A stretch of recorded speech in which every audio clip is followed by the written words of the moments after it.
Kalian mohon kesediaannya, keikhlasannya untuk menyebarkan ke sebanyak mungkin warga di seluruh Indonesia. Saat ini teman-teman sudah bisa masuk ke Google Play Store, lalu kemudian mendownload satu aplikasi yang namanya Warga Jaga Suara. Jadi saya dan teman-teman sudah membuat aplikasi yang namanya Warga Jaga Suara. Sejauh ini baru ada di Google Play Store. Karena teman-teman tahu sendiri mendapatkan izin aplikasi seperti ini untuk bisa masuk ke Apple, untuk masuk ke bisa di-download di iPhone, susah. Ini pemilik iPhone di sebelah saya ini, dia merasa terdiskriminasi. Jadi terpaksa sepulang dari sini mampir ke toko gadget, beli Android. Sekarang sudah murah-murah Android. Nah jadi Warga Jaga Suara ini akan bisa dipakai oleh siapapun untuk 4 hal. Nomor 1, melaporkan potensi pelanggaran. Kenapa saya sebut potensi pelanggaran? Karena warga nggak tahu itu pelanggaran atau bukan gitu loh. Misalnya ada orang bagi-bagi bansos, terus kemudian kok stikernya paslon. Orang tidak tahu itu pelanggaran atau bukan. Padahal bansosnya itu bansos dari pemerintah. Nah itu namanya potensi pelanggaran kan.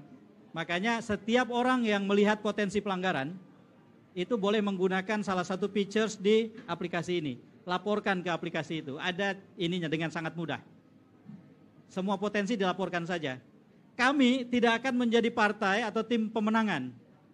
Kami akan mengkoneksikan diri kami ke tim pemenangan dan partai-partai. Jadi kami akan melaporkan semua yang masuk ke dalam server aplikasi itu, lalu kemudian kami sebar ke seluruh stakeholders, termasuk yang dilaporkan berpotensi melanggar itu. Misalnya ada orang menerima bansos, tidak ada stikernya, tetapi yang membagikan bansos sambil bilang, ini dari Pak Jokowi. Jangan lupa putranya Pak Jokowi, calon wakil presiden Pak Prabowo, Mas Gibran. Lalu kemudian kalau Bapak Ibu mau berterima kasih, kami bisa sampaikan ke Pak Jokowi misalnya. Ini misalnya ada warga yang mengalami itu. Kan dia tidak tahu itu pelanggaran atau bukan, laporkan saja. Nah, jadi itu features pertama di aplikasi itu. Kita tidak meminta semua warga tahu persis aturan mana yang melanggar atau tidak. Apapun boleh dilaporkan. Nanti di aplikasi ada sistem yang mengkurasi atau memfilter. Yang sudah jelas melanggar, berpotensi melanggar, laporan biasa. Tiga-tiganya insya Allah akan kami kalibrasi atau apapun namanya ke semua stakeholders. Kayak tadi misalnya stikernya itu paslon nomor 2. Kami tetap juga sampaikan ke paslon nomor 2 sejauh kami dikasih akses. Jadi prinsipnya adalah ini kerja warga, bukan kerja partisansip berdasarkan pemihakan. Itu nomor 1. Nomor 2, di hari H, bagian penting dari penghitungan suara adalah C1 plano. C1 plano adalah kertas plano yang ada di TPS yang kemudian akan ditulisi. Dan Pilpres kalau tidak keliru itu akan dihitung pertama. Sehingga tidak perlu menunggu untuk yang terlalu lama untuk bisa melihat pengisian C1 plano Pilpres. Karena Pilpres duluan. Lalu kemudian di situ akan dihitung pada saat selesai perhitungan warga yang ada di TPS, kami dorong, kami anjurkan memfoto menggunakan aplikasi itu C1 plano di TPS-nya. Maka langsung terkirim ke kami semua itu. Itu yang kedua. Terus ada yang bertanya, KPU kan menyediakan aplikasi khusus untuk memfoto. Sehingga C1 plano nanti ketika difoto pakai aplikasi dari KPU akan muncul nomor registrasi foto. Tidak masalah.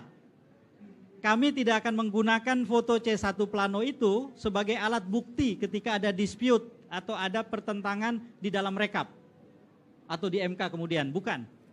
Ini adalah alat untuk melakukan perhitungan cepat berbasis warga. Bagaimana kalau di satu TPS ternyata banyak yang mengirimkan foto C1 plano? Tidak masalah. Karena tidak akan muncul menjadi perhitungan yang berganda. Setiap orang yang nanti masuk ke dalam aplikasi, kebetulan saya sudah download, masuk ke dalam aplikasi, di awal ketika mendaftar, itu diminta untuk memasukkan domisilinya berdasarkan KTP, artinya berdasarkan DPT juga itu, sampai dengan memasukkan desa kelurahan. Sehingga ketika yang bersangkutan mengatakan TPS 19, itu dengan sendirinya masuk ke TPS 19 kelurahan atau desa tertentu yang spesifik.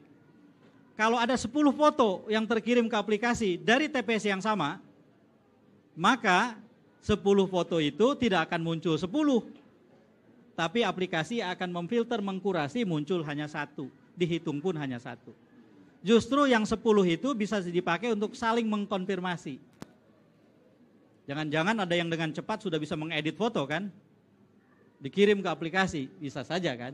Kalau ada 10 lebih enak. Kok yang 1 beda sendiri? Kita buang yang 1, yang 9 yang sama kita ambil. Kira-kira begitu. Jadi foto C1 aplikasi. Saya yakin orang segaptek apapun kalau memfoto itu bisa gitu. Dan cukup memfoto langsung send, langsung terkirim ke server kami. Yang ketiga, nah ini sifatnya tidak wajib. Kami menyediakan cara juga mengisi formulir perhitungan suara Pilpres di TPS-nya. Ada formulirnya.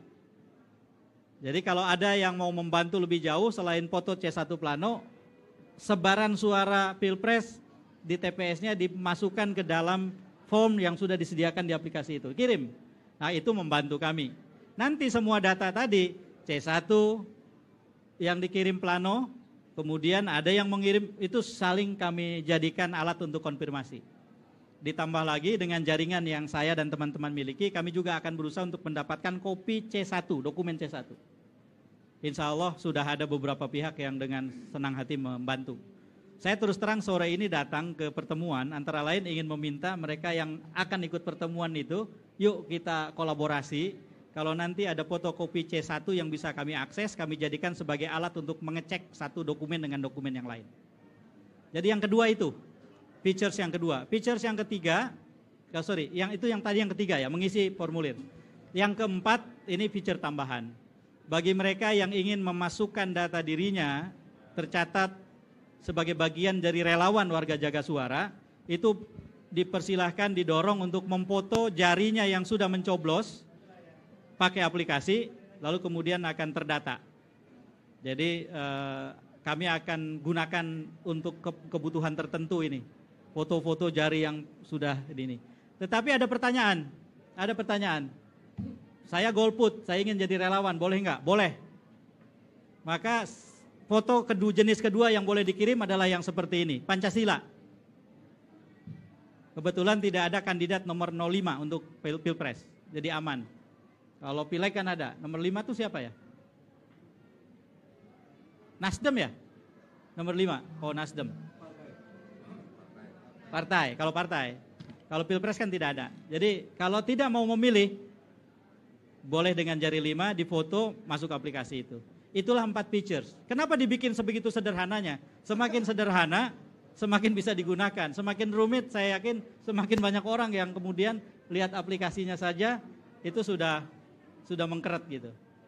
Nah jadi mohon bantuan dari teman-teman untuk menyampaikan ke sebanyak mungkin pihak. Selamat datang Mas. Untuk mendownload aplikasi Warga Jaga Suara. Sekarang sudah ada di Google Play Store.